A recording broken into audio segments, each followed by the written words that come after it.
Hello, everyone. Well, that is a weird headline, but apparently that's how news sources are structuring their headlines about the war in Ukraine these days when they're not talking about North Korea.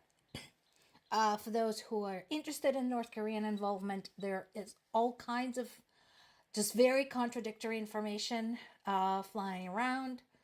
The suggestions are ranging between 1,500 people, 10,000 people.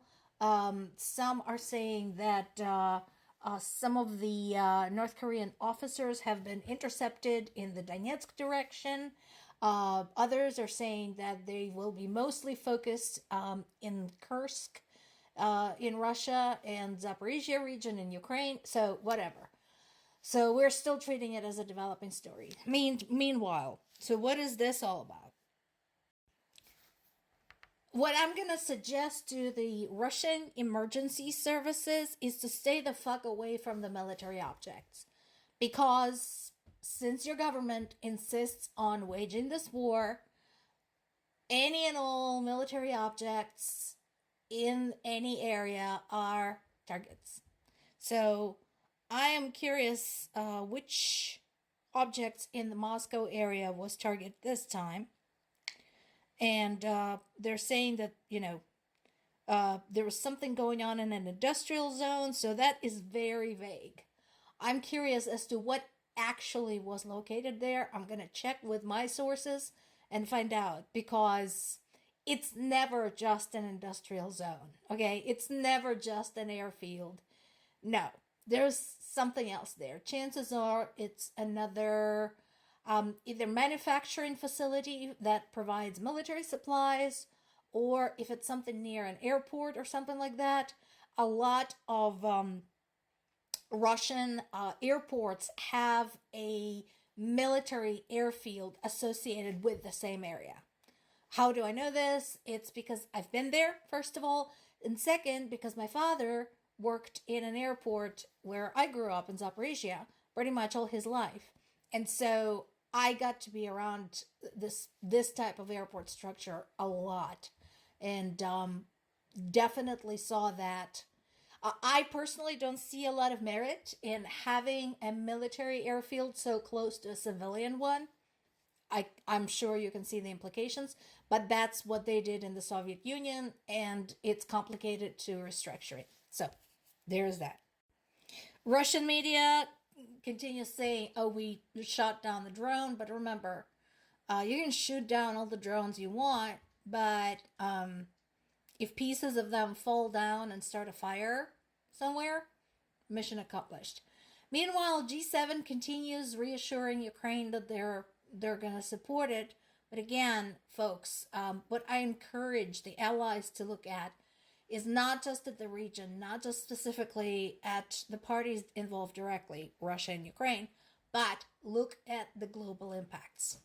We have the question of the Ukrainian grain, which affects developing countries in Africa, some of which are Russian allies. We have a connection between Iran, North Korea, and Russia. Iran is likely involved in the current conflict in the Middle East. North Korea has issues with South Korea. Japan, which is U.S. ally, is there nearby. So it is a fucking mess, and you need to look at it as a whole. Not surprisingly, considering conditions in Russia, something that, of course, Russian media and Russian government staunchly deny, women are refusing to marry and have children there.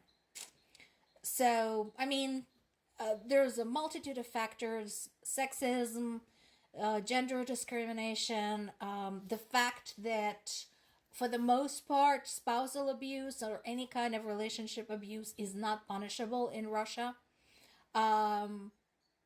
And also the fact that what is the point in having a baby if he's just going to grow up and be sent to another one of Putin's dumb wars? There's that. So anyway, so the birth rate in Russia is falling dramatically. In order to fight this problem, Putin had not only issued sort of an advisory note to women suggesting that any conscientious Russian woman should fulfill her duty by having at least 8 children, but also issued a law. It's actually a law, folks. It's on the books. And it passed in the Russian government, in the Duma, that basically forbids showing anything child-free as an appealing lifestyle. So no movies or TV shows where families have no children. No movies, TV shows, books, or anything like that. No materials where main characters are single, etc., etc. So, yeah, that is a thing, in case you were wondering. This is inaccurate. At least 3 children is inaccurate. Actually, he did demand 8. But in any case, he wants women to have kids no matter what. He said that indoctrinating girls while they're still at school, while they're teenagers, to the idea that they don't really need an education or career of their own as long as they're fulfilling their patriotic duty by having children, that is what should be happening. I don't know about Russian men, but how Russian women are standing for this bullshit, why they're still supporting this asshole, is beyond me. And then we've had 2 suspicious deaths in Russia. A very typical style of death. One was a gentleman by the name of Mikhail Rogachev, who was one of the Yukos tycoons. Look up Yukos, you'll know what I'm talking about. Now he is in that extremely wealthy oligarch group, or was. And one of those who opposed Putin and insisted that his policies were bad for the economy. Of course, bad for the economy means bad for him accumulating wealth, but I will agree with him that Putin is not good for the country. Anyway, he had fallen from a window. Now, I kind of looked through what the chatter is among the Russian sources. They're saying, oh, he had acute cancer. He committed suicide. Blah, freaking blah. There's that slippery windowsill again. And then there is this one. Another one.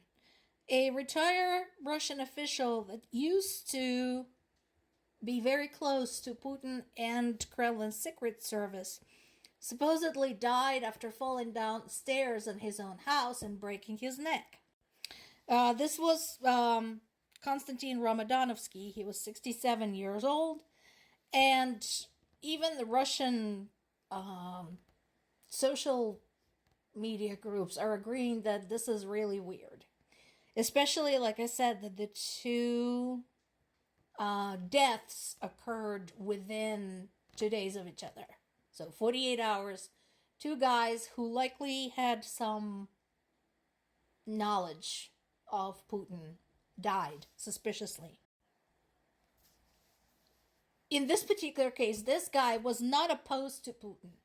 However, considering that he was a very prominent Putin spy and had his hand in a lot of pies and had access to lots of different areas of Russian politics, it's quite possible that he ended up being the man who knew too much. That's Russia for you.